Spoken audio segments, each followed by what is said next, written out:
ఇక్కడికి విచ్చేసిన జన సైనికులకి, వీర మహిళలకి, మన అమలాపురం నియోజకవర్గం నుంచి ప్రతి ఒక్కరు కూడా పార్టీ కోసం అంకిత భావంతో పనిచేస్తూ పార్టీ కోసం నిలబడిన వ్యక్తులు మీ అందరూ. సో మీకోసం మేమందరం ఒక కార్యక్రమానికి హాజరవడం కోసమే కాదు, మనస్ఫూర్తిగా మిమ్మల్ని ఆహ్వానించి మిమ్మల్ని గౌరవించుకోవడానికి కోసం మీ అందరూ ఇక్కడికి వచ్చాం. ఈరోజు బొమ్మిడి నాయకర్ గారు కానీ, బొలిశెట్టి సీని గారు కానీ, లేదా గిట్టి సత్యనారాయణ గారు కానీ, వరప్రసాద్ గారు కానీ, నానాజీ గారు కానీ, మిగిలిన నియోజకవర్గాల ఇన్ఛార్జీలు కానీ, ఇద్దరు కార్పొరేషన్ చైర్మన్లు పాపారావు గారు, అదేవిధంగా మన విజయ్, వాళ్ళిద్దరూ అందరం కూడా ఇక్కడికి దేనికోసం వచ్చామంటే పవన్ కళ్యాణ్ గారి ప్రతినిధులుగా మిమ్మల్ని అందరినీ మనస్ఫూర్తిగా ఈ కార్యక్రమానికి ఆహ్వానించడానికి, మీరందరూ కూడా గతంలో చేసిన కృషి, పోరాటం చేసి 4 కౌన్సిలర్లు గెలిచారు, 6 కౌన్సిలర్లు గెలిచారు. ఆ రోజుల్లో స్థానిక సంస్థల్లో పోటీ చేయడానికి కూడా ఎవరు కూడా సిద్ధం లేని ఆ వాతావరణంలో జనసేన పార్టీ నుంచి మనం కోనసీమలో ప్రతి నియోజకవర్గంలో కూడా పీగనవరంలో కానివ్వండి, అమలాపురంలో కానివ్వండి, రాజోల్లో కానివ్వండి అద్భుతంగా నిలబడ్డారు. ఇంటింటికి తిరిగి ప్రచారం చేసి పార్టీ కోసం నిలబడ్డారు. కాబట్టి కోనసీమ జనసేన పార్టీకి గుండెకాయ, అందులో ఇది ఏమాత్రం డౌట్ లేదు. ఒక ఎంపీపీ, ఒక జెడ్పీటీసీ మనం ఈ జిల్లా నుంచే తెచ్చుకున్నాం. కాబట్టి మీరందరూ కూడా ఎవరు కూడా చిన్న చిన్న మనస్పర్ధాలు లేదా సందర్భాన్ని బట్టి ఈరోజు పెద్ద సమావేశాలు ఏర్పాటు చేసుకోలేకపోయాం. కాబట్టి కొంచెం ఇబ్బంది అయినా కూడా మీరు ఎవరు కూడా దాని గురించి పట్టించుకోబాకండి. మనస్ఫూర్తిగా వేదికను అలంకరించిన పెద్దలందరికీ, అదేవిధంగా ప్రతి జన సైనికుడికి, వీర మహిళకి నేను కోరేది ఏంటంటే ఇది ఒక బాధ్యతగా మనం భావించుకోవాలి. ఈరోజు అంటే నాకు పాత రోజులు బాగా గుర్తొస్తున్నాయి. ఇందాక నుంచి నేను కోనసీమకు మళ్ళీ తిరిగి వచ్చినాక ఏ విధంగా గతంలో మనం కార్యక్రమం చేసుకుంటే తూర్పుగోదావరి జిల్లాలో ప్రత్యేకంగా కోనసీమలో మనకున్న ఊపు, ఒక పట్టుదల, పవన్ కళ్యాణ్ గారి కోసం, జనసేన పార్టీ కోసం ఎంతోమంది నిలబడ్డారు. ఆ రోజున డొక్కా సీతమ్మ గారి స్ఫూర్తితోటి మనం చేసిన కార్యక్రమాలు ఇక్కడ మనం మర్చిపోలేము.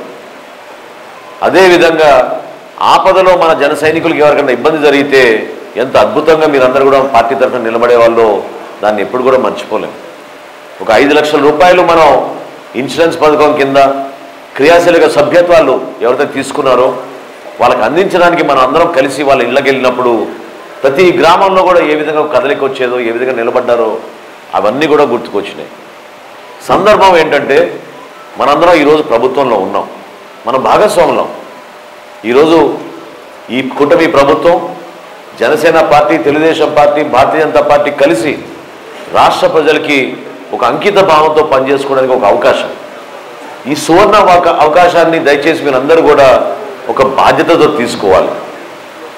కొంతమందికి పదవులు రావచ్చు, కొంతమందికి రాకపోవచ్చు. నిజంగా ఈ రోజున 5 శాసనసభ్యులు, 2 కార్పొరేషన్ చైర్మన్ల నుంచి వచ్చారు, 6 కౌన్సిలర్లు, ఎంపీటీసీలు, జెడ్పీటీసీలు. పదవుల కోసమే కాదు మన ప్రయాణం చేసింది. పవన్ కళ్యాణ్ గారు 2014లో పార్టీ స్థాపించినప్పుడు ఆయన నిజంగా ఇది చూసి ఎంతో సంతోషపడతారు. అమలాపురంలో జరిగిన మీటింగ్కి జనసేన పార్టీ ఎమ్మెల్యేలు 5 హాజరయ్యారు, ఒక మంత్రి హాజరయ్యారు, ఎంపీటీసీలు, జెడ్పీటీసీలు, కార్పొరేషన్ చైర్మన్లు.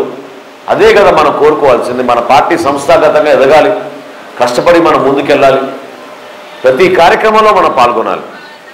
దయచేసి పార్టీ నిర్మాణం అనేది ఒకే రోజులో జరిగిపోదు, కొంచెం సమయం పడుతుంది. కొంతమంది మనని ఇబ్బంది పెట్టినా, కొంతమంది మిమ్మల్ని విస్మరించినా, కొంతమంది మిమ్మల్ని జాగ్రత్తగా చూసుకోపోయినా పవన్ కళ్యాణ్ గారు ఉన్నారు. మీకు ఆ ధైర్యం మీరు పెట్టుకోండి, ఆ నమ్మకం మీరు పెట్టుకోండి. ఆ సందర్భం ఆ రోజు ఖచ్చితంగా వస్తుంది. మన పార్టీలో ఉండే పదవులు కానివ్వండి, ఇప్పుడు 14వ తారీఖు కోసం కమిటీలు వేసుకున్నాం. ఆ కమిటీలో స్థానం కల్పించాలి, ప్రతి ఒక్కరికి అవకాశం కల్పించాలని ఒక ప్రయత్నం చేశాం. ఇంకా ఎవరైనా ఆసక్తి చూపిస్తే తప్పకుండా మీరు మన నాయకత్వాన్ని కలవండి, మీరు ముందుకు తీసుకెళ్ళండి. నేను యాక్చువల్గా అమలాపురంలో మనం ఫోకస్ చేయలేకపోతున్నాం అనే భావనతోటి మన శాసనసభ సమావేశాల్లో వరప్రసాద్ గారిని, సత్యనారాయణ గారిని ఇద్దరిని పిలిచి మీరు శాసనసభ్యులుగా ఎన్నికయ్యారు కాబట్టి మీ ఇద్దరు కలిసి అమలాపురం మీరు బాధ్యత తీసుకోండి, దీంతో పాటు ముమ్మడివరం కూడా మీరు బాధ్యత తీసుకోండి అని చెప్పి ఇద్దరు శాసనసభ్యులకు చెప్పడం జరిగింది. ఎందుకంటే శ్రీను గారు గతంలో చెప్పారు, మనం 20 మంది శాసనసభ్యులు ఉన్నాం, 20 మందికి మీరు మాకు ఒక నియోజకవర్గం అప్పచెప్పండి, 40 నియోజకవర్గాల నుంచి మనం నాయకులందరినీ కూడా తీసుకొచ్చి ఒక అద్భుతమైన కార్యక్రమం చేసుకుందాం మార్చి 14వ తారీఖు అని ఆయన ఆ రోజు చెప్పడం జరిగింది. ఒక ఆలోచన, మనలో ఉన్న పట్టుదలని, ఒక నమ్మకాన్ని మన ప్రజల్లోకి తీసుకెళ్ళాలి. మనలో మనకి చిన్న చిన్న సందర్భాల్లో వచ్చే కమ్యూనికేషన్ గ్యాప్స్ని మాత్రం దయచేసి మీరు పెద్దగా దాన్ని భావించుకోబాకండి. గతంలో మీరు చూశారు ఎన్నికలప్పుడు మనం ఏ విధంగా సిద్ధమయ్యామో, ఒకే మాట పైన పవన్ కళ్యాణ్ గారు ఏ విధంగా ఆ రోజు పిలిపించారో ఆ పిలుపుని గౌరవించి మీరందరూ కూడా నిలబడ్డారు. నాయకుడు ఇక్కడ ఎవరున్నారని మీరు చూడలేదు, నాయకత్వాన్ని మీరు చూడలేదు, మీరు నిలబడింది రాష్ట్రం కోసం. ఏ విధంగా పవన్ కళ్యాణ్ గారు దేశ రాజకీయాల్లో ఈరోజు ఆ స్థాయికి వెళ్ళారో, ఆయన కోరిక మేరకు పార్టీ నుంచి మనం ఏ విధంగా స్పందించాలో దాన్ని మీరు గుర్తించి ఒక నమ్మకంతో మీరు ముందుకు వచ్చారు. ఒక్కసారి దయచేసి మీరందరూ కూడా ఆలోచించండి. గతంలో మన జరిగిన వారాహి యాత్రలు కానివ్వండి, అంతకుముందు మనం నిర్వహించుకున్న సభలు కానివ్వండి, ఎన్ని ఇబ్బందులు పెట్టేవాళ్ళు మన పైన, ఎన్ని ఆకాంక్షలు మన పైన విధించేవాళ్ళు.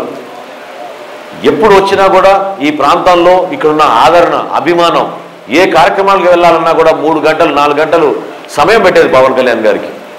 ఆ పరిస్థితుల్లో కూడా అంత ఆదరణ ఉన్నా కూడా పవన్ కళ్యాణ్ గారిని జనాలతో కలవనీయకుండా ఇబ్బంది పెట్టాలని ఆ రోజున్న ప్రభుత్వం దుర్మార్గంగా వ్యవహరించింది. నిజంగా ఒకసారి మీరు తలుచుకుంటే, మీకు గుర్తుంటే, మర్చిపోయి ఉంటారు కొంతమంది, గుర్తు చేయాలి.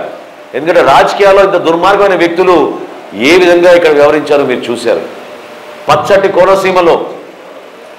కోనసీమలో గతంలో ఎప్పుడు లేని విధంగా రాజకీయ లబ్ధి కోసం కులాల మధ్య చిచ్చు పెట్టి కర్ఫ్యూ విధించి ఏ విధంగా పాపం ఎంతోమంది ప్రాణాలు కోల్పోయారు, ఎంతమంది బిడ్డల్ని వీళ్ళు అమాయకంగా కేసుల్లో ఇరికించి ఇబ్బంది పెట్టారో మీరు అందరూ చూశారు. తల్లిదండ్రులు అల్లాడిపోయారు.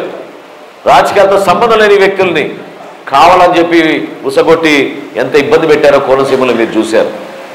అంత దుర్మార్గమైన ముఖ్యమంత్రిని ఎప్పుడైనా చూస్తామని చెప్పండి. సొంత మంత్రి పైన, ఇంటి పైన దాడికి వెళ్ళారు. ఎవరు పట్టించుకున్నారు చెప్పండి. నిజంగా అసలు రాజకీయాల్లో ఒక ప్రక్షాళన జరగాలి.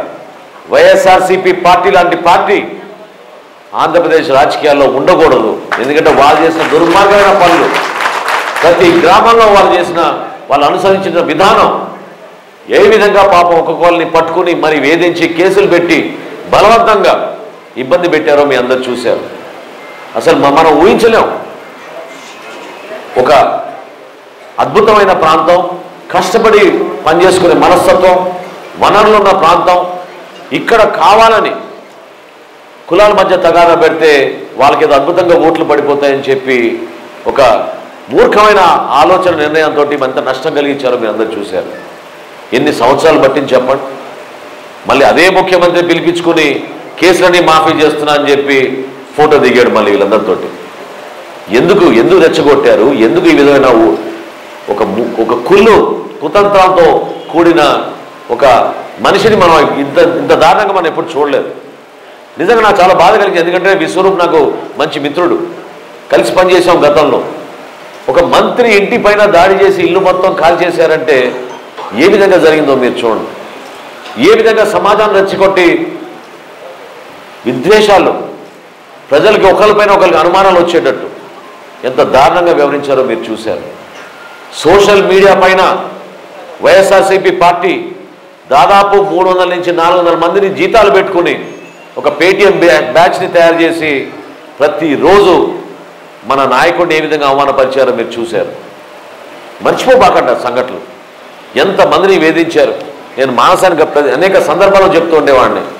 ఇక్కడ ఉన్న వీర మహిళల పైన ఎన్నో సందర్భాల్లో సోషల్ మీడియాలో రకరకాలుగా ఇబ్బంది పెడుతుంటే పట్టించుకోబాకండమ్మా, సోషల్ మీడియా చూడబాకండమ్మా, మీరు నిలబడండి పార్టీ కోసం. అంతేగాని ఎవరో ఒక పోస్ట్ పెట్టారని మీరు దానికి వ్యతిరేకంగా 4 పోస్టులు పెట్టి ఇబ్బంది పడబాకండి. ఈ ప్రభుత్వం అది ఈ విధంగా వ్యవహరిస్తోందని చెప్పి నేను ఆ రోజున మన జన సైనికులకి, వీర మహిళలకి పదే చెప్తూ వచ్చేవాడిని. సభ్యత్వం విషయంలో మనం ఈ రోజున ఆంధ్రప్రదేశ్లో 12,30,30,000 సభ్యత్వం చేరామంటే ఎక్కువ శాతం ఆ రోజున నిలబడింది మన కోనసీమ నుంచి. ఇక్కడ ఉన్న నియోజకవర్గాల్లో ఉన్న ప్రతి ఒక్కరూ చాలా అద్భుతంగా పనిచేసి వాలంటీర్లుగా చిన్న చిన్న పనులు చేసుకునే వ్యక్తులు కూడా ఉదయం పూట పనులు చేసుకుని సాయంత్రం కల్లా సభ్యత్వం చేసేవాళ్ళు. పార్టీ కోసం ఏ విధంగా కష్టపడి పనిచేశారో నేను మర్చిపోలేను. రాజోల నుంచి మన నాయకులు ఉన్నారు ఈ రోజున ఇక్కడ. ఇప్పుడు మనకి గౌరవంగా మనకు ఒక శాసనసభ్యుడు వచ్చాడు. గతంలో మీరు గెలిపించిన శాసనసభ్యుడు వైఎస్ఆర్సీపీకి వెళ్ళిపోతే ఏ విధంగా మన నాయకులను ఇబ్బంది పెట్టారో మీరు చూశారు. కాబట్టి ఈ రోజున మనకు ఒక అండ ఉంది, అద్భుతమైన నాయకత్వం ఉంది మనకి. మీరు మర్చిపోబాకండి, మన ప్రభుత్వంలో భాగస్వాములం.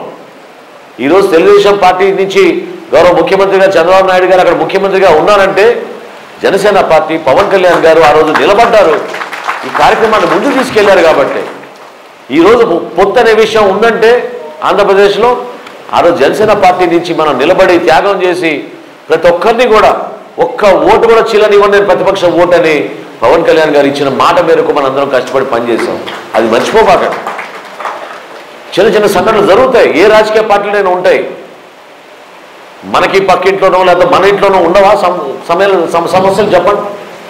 సమస్యలు మనం జాగ్రత్తగా ఓపికగా సహనంతో ఏ విధంగా మనం సొల్యూషన్ తీసుకురావాలనే ఆ భావన మనందరిలో కూడా కలగాలి.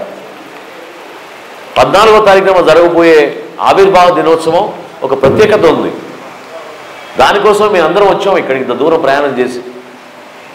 ఆ ప్రత్యేకత ఏంటంటే మీరందరూ జెండా మోసి 3 లీటర్ల పెట్రోల్ పోసుకొని మీ బండిలో 100 కిలోమీటర్ల పవన్ కళ్యాణ్ గారి కోసం జనసేన పార్టీ కోసం ప్రతి సందర్భంలో పార్టీ విజయం కోసం మీరు నిలబడ్డారు. మీరు ఎవరు కూడా డబ్బులు తీసుకుని ఓట్లు వేయలేదు. నిస్వార్థంగా దేశ రాజకీయాల్లో ఏ పార్టీ కూడా ఇటువంటి జన సైనికులు వీర మహిళలు ఉన్నారని చూసి వాళ్ళే ఆశ్చర్యపోతూ ఉంటారు. అంత జాగ్రత్తగా మీరు పనిచేశారు, నాయకత్వాన్ని నిలబెట్టారు. జన సమీకరణ మనకి ఎప్పుడు లేదు, ఎప్పుడు ఉండదు. పవన్ కళ్యాణ్ గారి మీటింగ్ అంటే సహజంగానే 2 లక్షల నుంచి 3 లక్షల మంది జనం వచ్చేస్తారు, ఏ మీటింగ్ అయినా సరే. కానీ ఈరోజు మన ప్రభుత్వంలో ఉన్నాం కాబట్టి ఒక బాధ్యతతోటి అక్కడ మేము చేసే ఏర్పాట్లు కానివ్వండి, మీకు సౌకర్యాలు మేము అందించాల్సిన అవసరం ఉంది. జాగ్రత్తగా మీరు మళ్ళీ తిరిగి మీ ఇంటికి ప్రయాణం ఎక్కడ కూడా పొరపాటు జరగకూడదు. దారి పొడుగున మీకు ఆహ్వానం పలకాలి. తిరిగి వెళ్ళేటప్పుడు మళ్ళీ మీకు చక్కగా మీకు భోజనాలు అవన్నీ ఏర్పాట్లు చేయాలని దానిపైన మేము అందరం కూడా కసరత్తు చేస్తున్నాం తప్ప మొబిలైజేషన్ గురించి కాదు. ఎన్ని కార్లు వస్తాయి ఎన్ని బస్సులని కాదు, ఖచ్చితంగా వస్తారు. ఏ సభ అయినా పవన్ కళ్యాణ్ గారి నాయకత్వాన్ని చూసి ఒక నమ్మకంతో ప్రతి ఒక్కళ్ళు కూడా ఈ ప్రాంతానికి నిలబడతారు. అసలు నిజంగా అమలాపురం నియోజకవర్గంలో అంటే కోనసీమకు సంబంధించిన మీటింగ్ అయినా కూడా ప్రత్యేకంగా అమలాపురం నియోజకవర్గం మనం మాట్లాడాలి. ఎందుకంటే పీగనవరంలో కానివ్వండి, రాజోల్లో కానివ్వండి, కొత్తపేటలో కానివ్వండి, మనం ముమ్మిడివరంలో కానివ్వండి, ఏ కార్యక్రమం చేసుకున్నా కూడా అమలాపురంలోనే ఉండి ఇక్కడి నుంచే మనం వెళ్ళి అక్కడ కార్యక్రమాలు చేసుకునే వాళ్ళం. ఇదే మనకి హెడ్ క్వార్టర్స్. కాబట్టి గతంలో మీరు చేసిన కార్యక్రమాలు ఒకసారి గుర్తుపెట్టుకోండి. ఏ విధంగా పవన్ కళ్యాణ్ గారు ప్రత్యేకంగా కోనసీమలో జరుగుతున్న పర్యావరణ నష్టం గురించి ఒక అద్భుతమైన మనం ఫిలిం తయారు చేసి ఆ రోజున ఓఎన్జీసీతో ఒక మార్పు తీసుకొచ్చే విధంగా పనిచేశాం. ఏ విధంగా మన కాపు సోదరులకి ఇక్కడ జరిగిన కొన్ని సంఘటనలు, కేసులు, ఇబ్బందికరమైన పరిస్థితుల్ని అధిగమించడానికి కోసం ఒక ధైర్యం నింపే విధంగా, మీకు న్యాయ పోరాటం చేసుకునే విధంగా, సమస్య లేకుండా మీరు ముందుకు తీసుకెళ్లే విధంగా, మీ కుటుంబాల్లో కష్టపడి చదివించిన మీ బిడ్డలకి మంచి ఉద్యోగ అవకాశాలు కల్పించడానికి కోసం ఒక మంచి వాతావరణం తీసుకురావాలి, ఇక్కడ పరిశ్రమలు తీసుకురావాలనే ఆలోచనతోటి పవన్ కళ్యాణ్ గారు చాలా జాగ్రత్తగా వివరించారు. ఆ విషయం మీరు మర్చిపోతారు ఒక సందర్భంలో. ఎందుకంటే ఒక నాయకుడిగా పొరపాటున ఆయన ఒక మాట మాట్లాడితే సమాజానికి నష్టం అయిపోతుంది. కానీ పవన్ కళ్యాణ్ గారు ప్రతి నిమిషం ప్రతి క్షణం ఏది మాట్లాడాలన్నా ఏది ఆలోచించాలన్నా మన భవిష్యత్తుని దృష్టిలో పెట్టుకుని ఎవరికి నష్టం కలగకూడదనే ఆలోచనతో ఆయన నిర్ణయాలు తీసుకుంటారు. తన స్వార్థం కోసం తీసుకునే నిర్ణయాలు అయితే ఎప్పుడూ ఆయనకి పదవి వచ్చేది. 11 సంవత్సరాలు జనసేన పార్టీని ఆయన కష్టకాలంలో నిలబడి పార్టీని మోసారు. ఆయన గతంలో చూసాం మనం ఎన్ని ఇబ్బందులు పెట్టారో. ఒక రాజకీయ పార్టీని ఇన్ని సంవత్సరాలు ఈ విధంగా మనం ముందు తీసుకురావాలంటే సామాన్యమైన విషయం కాదు. రైతాంగం పడిన కష్టాల గురించి మనం చూసాం. కౌలు రైతులు ఆత్మహత్యలు చేసుకుంటున్నారంటే ఏ విధంగా ఆయన అందరికన్నా ముందు నిలబడి 5 కోట్ల రూపాయల విరాళం ప్రకటించి ఆంధ్రప్రదేశ్లో ఉన్న కౌలు రైతులందరూ కూడా ఆదుకున్నారో మీరు చూశారు.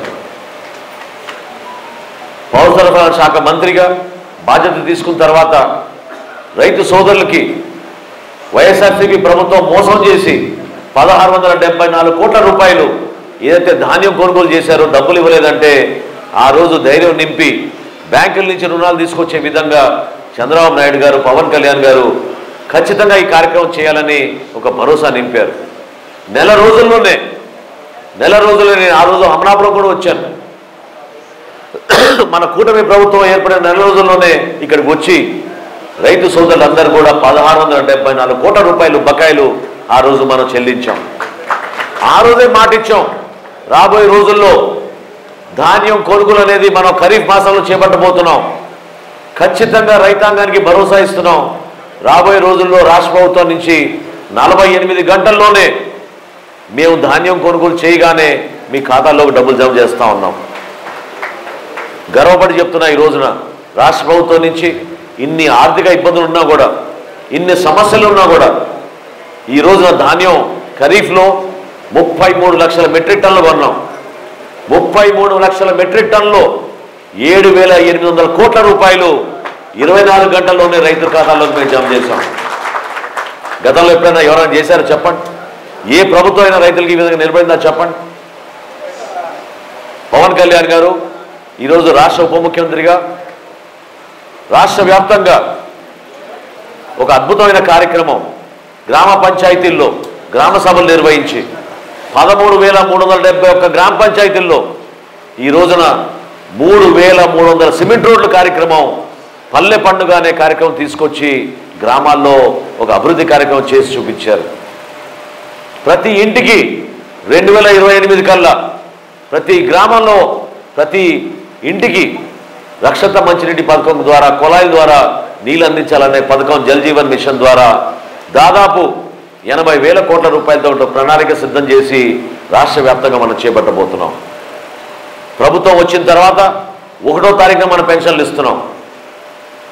ప్రతి నెల భారతదేశంలో ఏ రాష్ట్రం కూడా ఈ విధంగా అందించడం లేదు. నెలకి 2,700 కోట్ల రూపాయలు మనం క్యాష్ 1వ తారీఖున ఇంటింటికి వెళ్ళి 3,000 నుంచి 4,000 రూపాయలు పెన్షన్ పెంచి 16,000, 15,000 వరకు మనం ప్రతి ఒక్క దివ్యాంగుడికి, ప్రతి ఒక్క నష్టపోయిన సామాన్యుడికి రాష్ట్ర ప్రభుత్వం నుంచి అందిస్తున్నాం. 1వ తారీఖున జీతాలు ఇస్తున్నాం. ఆలోచించుకోండి మనం పరిపాలన ఏ విధంగా చేస్తున్నామో. కష్టకాలంలో చేస్తున్నాం ఈ పరిపాలన. శాసనసభ్యులుగా చాలామంది ఒక్కొక్క సందర్భంలో మాకు నిధులు సరిగ్గా రావడం లేదని ఆవేదన వ్యక్తపరుస్తున్నారు. అయినా కానీ ఉన్న పరిస్థితుల్లో సర్దిద్దుకొని గౌరవ ముఖ్యమంత్రిగా చంద్రబాబు నాయుడు గారు ఆయనకున్న అనుభవంతో రాష్ట్రాన్ని నెట్టుకుంటూ ముందుకు తీసుకెళ్తున్నారు. ప్రతి సందర్భంలో ఆయనకి అండగా పవన్ కళ్యాణ్ గారు నిలబడి కేంద్రం నుంచి రావాల్సిన నిధులు కూడా తీసుకొచ్చారు. విశాఖపట్నం స్టీల్ ప్లాంట్ని ఈరోజు కాపాడింది పవన్ కళ్యాణ్ గారు కదా, మీరు చెప్పండి. ఎవరు ఆ రోజున ఎప్పుడైతే ఆ రోజున కేంద్ర ప్రభుత్వం ప్రకటించిందో ప్రైవేటైజేషన్ గురించి జగన్మోహన్ రెడ్డి ఎప్పుడైనా మాట్లాడారా? వైఎస్ఆర్సీపీ పార్టీ ఏమైనా పోరాటం చేసిందా చెప్పండి? ప్రకటన వచ్చిన 4వ రోజుకే ఢిల్లీకి వెళ్ళి అమిత్ షా గారిని కలిసి మీరు ఆంధ్రప్రదేశ్లో ఇట్టి పరిస్థితుల్లో కూడా విశాఖపట్నం స్టీల్ ప్లాంట్ని మాత్రం ప్రైవేటీకరణ చేయకూడదని ఆ రోజు పవన్ కళ్యాణ్ గారు రాష్ట్ర ప్రజల పక్షాన బ్రతిమలాడి ఆ రోజు ఆపగలిగారు. అదే ఈ రోజున అద్భుతంగా మనకి కేంద్ర ప్రభుత్వం నుంచి 1,000 రూపాయలు మనకి ఆదుకోవడానికి ఒక ప్యాకేజ్ తీసుకొచ్చి మనం నిలబడుతున్నాం. దయచేసి మీరు అందరూ ఆలోచించుకోండి. పోలవరం విషయంలో కానివ్వండి, అమరావతి విషయంలో కానివ్వండి, ఏ విధంగా మనం నిధులు సమీకరించుకుని పనులన్నీ కూడా ప్రారంభించి 2027 కల్లా ఆ కార్యక్రమాలు పూర్తి చేయాలని మనం ముందుకెళ్తున్నాం. పోలవరానికి దాదాపు 30,000 కోట్ల రూపాయలు, అమరావతికి దాదాపు 60,000 కోట్ల రూపాయలు అభివృద్ధి కార్యక్రమాలు తీసుకొచ్చి ప్రతి గ్రామంలో, ప్రతి ప్రాంతంలో ఒక మంచి ఆలోచనతో ముందుకు తీసుకొస్తున్నాం. మార్చి 14వ తారీఖు కార్యక్రమం మా అందరి తరఫున, మీ అందరి తరఫున పవన్ కళ్యాణ్ గారికి కృతజ్ఞతలు తెలుపుకోవడానికి కోసం. ఆయన ఏ విధంగా మనని ఇంత జాగ్రత్తగా ప్రతి ఒక్కరిని తన కుటుంబ సభ్యుడిగా భావించి కష్టకాలంలో కూడా మనతో పాటు నిలబడిన వ్యక్తి, ఒక అద్భుతమైన నాయకత్వం చూపించారు పవన్ కళ్యాణ్ గారు. అటువంటి నాయకుడికి పిఠాపురంలో ఆ ప్రజలు ఏ విధంగా అద్భుతమైన మెజార్టీ ఇచ్చి గెలిపించారో, వాళ్ళు ఇచ్చిన తీర్పుతోటి ఈరోజు ఆంధ్రప్రదేశ్కి ఒక ఉప ముఖ్యమంత్రిగా ఎంత అద్భుతంగా కార్యక్రమాలు తీసుకెళ్తున్నారో మీరందరూ చూశారు. సో ఇది మన బాధ్యత. జన సైనికులుగా, వీర మహిళలుగా, జనసేన పార్టీ నాయకులుగా అందరం కలిసికట్టుగా ఒక పండుగ వాతావరణం, ఒక ఉత్సవం తీసుకురావాల్సిన సందర్భం ఇది. నానాజీ గారు పొద్దున ఒక చక్కటి కార్యక్రమం, ఇంటింటికి వెళ్ళి బొట్లు పెట్టే కార్యక్రమం ప్రారంభించారు. ఆయన అదే అన్నారు, కష్టకాలంలో అందరం కలిసి ఉన్నాం, ఇప్పుడు మనం సంతోషంగా ఒక అద్భుతమైన విజయోత్సవ సభ జరుపుకుంటున్నాం. ఆ సభ ద్వారా మన పార్టీ అధ్యక్షులు పవన్ కళ్యాణ్ గారు మిమ్మల్ని అందరినీ మా తరఫు నుంచి ప్రజల పక్షాన కృతజ్ఞతలు తెలుపుకుంటూ, భవిష్యత్తులో ఏం చేయబోతున్నాం, ఏ విధంగా రాష్ట్రంలో మార్పులు రాబోతున్నాయి, ఎటువంటి ఆలోచనతో మనం ముందుకెళ్ళాలి, కూటమిలో మన భాగస్వాములుగా మనం చేయాల్సిన కార్యక్రమాలు ఏంటి, ఏంటి మన బాధ్యత అనే వాటిపైన ఖచ్చితంగా ఆయన వివరిస్తారు. ఒక రోడ్ మ్యాప్ ఇస్తారు. ఆ రోడ్ మ్యాపే మన భవిష్యత్తు కోసం మన మేనిఫెస్టో. పార్టీ పరంగా మనం నిలబడాలి. ఎంత దుర్మార్గంగా వాళ్ళు వివరించారో గత 5 సంవత్సరాలు మీరు చూశారు. సొంత అమ్మని, చెల్లెని ఏ విధంగా అవమానించారో మీరు చూశారు. అది నాయకత్వం కాదు. స్పందించే నాయకత్వం ఉండాలి, మంచి మనస్తత్వం ఉండాలి. ఎప్పుడైనా జగన్మోహన్ రెడ్డి గారు తన జేబులో రూపాయి తీశాడో చెప్పండి? ఏ రోజైనా ఆయన రాజకీయ జీవితంలో ఏ రోజైనా తీశాడో చెప్పండి? ఏ విధంగా పవన్ కళ్యాణ్ గారు ఎన్నో సందర్భాల్లో ఎవరు ఆపదలో ఉన్నా సరే లక్షల రూపాయలు, కోట్ల రూపాయలు ఆయన ప్రజల కోసం అందించారో మీరు చూశారు. ఆ నాయకత్వాన్ని మనం బలపరుచుకోవాలి. దానికోసం ఈ సభ. మేమందరం కూడా మిమ్మల్ని మనస్ఫూర్తిగా కోరేది, చిన్న చిన్న విభేదాలు మీరు పక్కన పెట్టండి. ఇది జనసేన కంచుకోట, మన అమలాపురం నిలబెట్టాలి. మీరు మీపైనే ఆ బాధ్యత ఉంది. మీరే ఆ చొరవ చూపించాలి, మీరే ఆ నాయకత్వం చూపించాలి. నాయకత్వంలో మార్పు రావాలి. పార్టీ నుంచి మేము తీసుకోవాల్సిన కొన్ని నిర్ణయాలు ఏ విధంగా బొలిశెట్టి శ్రీని గారు చెప్పారో తప్పకుండా తీసుకుందాం. రాబోయే రోజుల్లో చేద్దాం. ఎందుకంటే పార్టీ నిర్మాణం జరగాలి. పార్టీ నిర్మాణం జరగాలి, సంస్థాగతంగా మనం బలోపేతం అవ్వాలి. మీ అందరికీ కూడా అండగా నిలబడడానికి ఇమ్మీడియట్గా వీళ్ళిద్దరు ఉన్నారు ఇక్కడ పక్కనే మీకు శాసనసభ్యులుగా. నేను వాళ్ళు రిక్వెస్ట్ చేస్తున్నాను, మీరు కూడా అమలాపురం నుంచి ఎవరు వచ్చినా మన జన సైనికులు వాళ్ళకి చేయాల్సిన పనులు కానివ్వండి, పోలీస్ విషయంలో కానివ్వండి, లేదా అధికార యంత్రాంగంతో కానివ్వండి, మీరు నిలబడండి వాళ్ళ కోసం, వాళ్ళని గౌరవించండి. అది మన బాధ్యత. ప్రతి సందర్భంలో కూడా వాళ్ళు చాలా జాగ్రత్తగా వ్యవహరిస్తారు. నేను చూశాను వరప్రసాద్ గారి పనితీరు కానీ, సత్యనారాయణ గారి పనితీరు గారు కానీ. ఎందుకంటే జన సైనికుల వల్లనే మేము ఇక్కడ ఉన్నాం, మీ వల్లనే ఇక్కడ కూర్చున్నాం. పవన్ కళ్యాణ్ గారు మమ్మల్ని ఆస్వాదించినా అంతిమంగా గెలిపించింది మీరు నిలబడ్డారు ఆ రోజు. అంత అద్భుతమైన విజయం గతంలో చరిత్ర చూస్తే ఏనాడు కూడా లేదు. ప్రతి శాసనసభ నియోజకవర్గంలో పార్లమెంట్ స్థాయిలో వచ్చినాయి మనకి మెజారిటీలు. ఎప్పుడైనా వచ్చినాయా గతంలో చెప్పండి? 50,000, 60,000, 70,000 మెజారిటీలు శాసనసభలో ఎక్కడ కూడా మనం చూడలేదు. అటువంటి కార్యక్రమాలు మనం చేసుకుంటూ ముందుకెళ్దాం. నేను మీకు మాటిస్తున్నాను, ప్రతి జన సైనికుడు, ప్రతి వీరమహిళ పవన్ కళ్యాణ్ గారు కోరినట్టుగా మీరు గర్వంగా మీరు తలెత్తుకుని తిరగలే విధంగా రాష్ట్రంలో మనం అందరం కూడా కలిసి సహకరించుకుని అద్భుతమైన కార్యక్రమాలు చేద్దాం. సంక్షేమం చూపిద్దాం, అభివృద్ధి కార్యక్రమాలు కూడా చూపిద్దాం. కలిసిమెలిసి మనం ముందుకెళ్ళాలి. నరేంద్ర మోడీ గారి నాయకత్వం కేంద్రంలో, భారతీయ జనతా పార్టీ ఎంతో అవసరం. రాష్ట్రంలో మనం Telugu Desam party, Janasena party, Bharatiya Janata party కలిసి ఈ కూటమిలో మనం భాగస్వాములుగా ముందుకెళ్తున్నాం. కాబట్టి దయచేసి మీరందరూ కూడా ఆ బాధ్యతని విస్మరించకుండా ఒకరినొకరు మీరు అభిమానించుకుంటూ కష్టపడి మనం ముందుకెళ్దాం. ఎందుకు ఆలోచించాలి, ఎందుకు మనం వెనుకడుగు వేయాలనేది మీరు ప్రశ్నించుకోండి. అంటే నాకు వచ్చినాక అనిపించింది, ప్రభుత్వంలో ఉన్నా అనే భావన మీలో కలగడం లేదు. మీరు భాగస్వాములు ప్రభుత్వంలో, పదవి వచ్చినా రాకపోయినా ఈరోజు పవన్ కళ్యాణ్ గారు రాష్ట్రానికి ఉప ముఖ్యమంత్రి. మనం ఉన్న ప్రభుత్వంలో నేను ఒక మంత్రిగా, దుర్గేష్ గారు ఒక మంత్రిగా, 21 మంది శాసనసభ్యులు, 2 పార్లమెంట్ సభ్యులు. ఏం కావాలి మీకు చెప్పండి? ఒక అద్భుతమైన మార్పు రాజకీయాల్లో తీసుకొచ్చాం. వీటితో పాటు రేపటి రోజున స్థానిక సంస్థల్లో మనం మళ్ళీ గెలవాలి, మనం ఏర్పాటు చేసుకోవాలి, మన ప్రభుత్వం అనే భావన మీలో రావాలి, అభివృద్ధి కార్యక్రమాలు కూడా చేయాలి, ఈ ప్రాంతాన్ని అభివృద్ధి చేయాలి, ఇక్కడ మన బిడ్డలకు ఉద్యోగ అవకాశాలు తీసుకురావాలి. వీటన్నిటిపైన సమగ్రంగా పవన్ కళ్యాణ్ గారు ఆ రోజు ఉపన్యాసం ఇస్తారు. మీరందరూ రండి. ప్రతిరోజు కాకినాడలో మేము ఏర్పాట్లు సమీక్షించుకుంటూనే ఉన్నాం. ఇందాక శ్రీని గారు అన్నట్టు సమావేశాలు జరుగుతున్నా కూడా శాసనసభ కాదు మనకి ఇంపార్టెంట్ రైట్ నౌ, మన పార్టీ, మన నాయకులు, మన కార్యకర్తలు అనే ఆలోచనతోటి మేమందరం కూడా మీకోసం ప్రయాణం చేసి ఇక్కడికి వచ్చాం. దయచేసి మీరందరూ కూడా కలిసికట్టుగా ఈ కార్యక్రమాల్లో పాల్గొని అద్భుతమైన విజయవంతమైన కార్యక్రమంగా మనం మార్చుకుందాం అని చెప్పి మరొకసారి ఏర్పాటు చేసినందుకు పెద్దలందరికీ నేను ధన్యవాదాలు తెలుపుకుంటూ సెలవు తీసుకుంటున్నాను. జై జనసేన, జై జనసేన.